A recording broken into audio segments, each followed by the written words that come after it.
सच बोलते हैं तो आपको कुछ याद रखने की ज़रूरत नहीं रहती।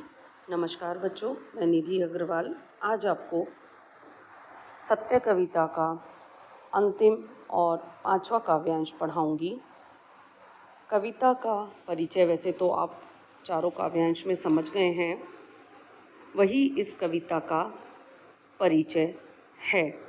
कवि हैं विष्णु खरे और कविता है सत्य। सत्य चाहे हमें दृष्टि से दिखाई दे या ना दे, परंतु सत्य का प्रकाश हमारी अंतर आत्मा के द्वारा अनुभव किया जा सकता है। बच्चों, इस काव्यांश की पंक्तियाँ कुछ इस प्रकार हैं। हम कह नहीं सकते, ना तो हम में कोई स्फुरण हुआ और ना ही कोई ज्वर, किंतु शेष सारे जीवन हम सोचते रह जाते हैं, कैसे जाने कि सत्य का वह प्रतिबिंब हम में समाया या नहीं।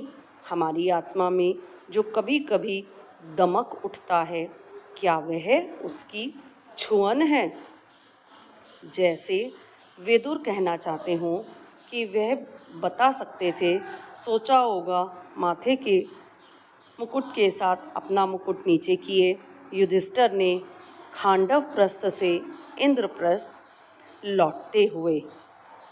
बच्चों, यहाँ पर ज्वर का अर्थ है बुखार, प्रतिबिंब यानी परछाई, स्फुरण यानी कपकपी होना।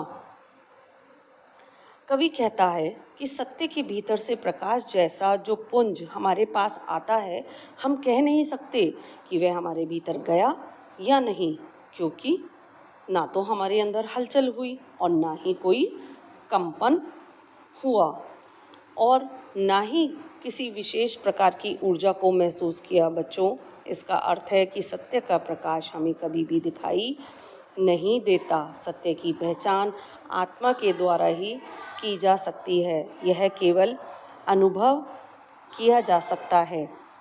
यह बात तो हम निश्चय से नहीं सकते कि हमारा सारा जीवन यह सोचते रह गए कि कैसे पता चले कि सत्य का प्रतिबिंब हमारे अंदर समाया या नहीं। कभी कभी हमारी आत्मा में सत्य चमक उठता है, उससे ऐसा लगता है कि कहीं वह उसकी छुअन ही तो नहीं है। कवि ने जैसे कहा है, जैसे युधिष्ठिर खांडव प्रस्थ से इंद्रप्रस्थ लौटते हुए सिर नीचा करके सोचते हुए जा रहे थे कि विदुर चाहते तो वही सच बता सकते थे कि आखिर सत्य क्या था। सत्य हमारी आत्मा की आंतरिक शक्ति है। बच्चों, सत्य को पहचानना कठिन है, लेकिन अपने आत्मज्ञान को जानने के लिए हमें सत्य को पहचानना अत्यंत आवश्यक है। बच्चों, तो ये था इस कविता का अंतिम काव्यांश। पूरी कविता आपको समझ आ गई होगी।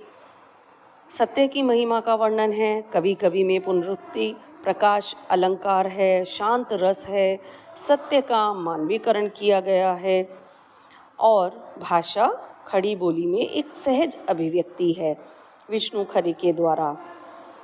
तो बच्चों, ये थी कविता सत्य। आशा करती हूँ कि आप जीवन के आने वाले हर एक पथ पर सत्य का अनुसरण करके आगे बढ़ेंगे और सफलता की ऊंचाइयों को छुएंगे। धन्यवाद बच्चों, फिर मिलेंगे एक नई कविता के साथ। बाय।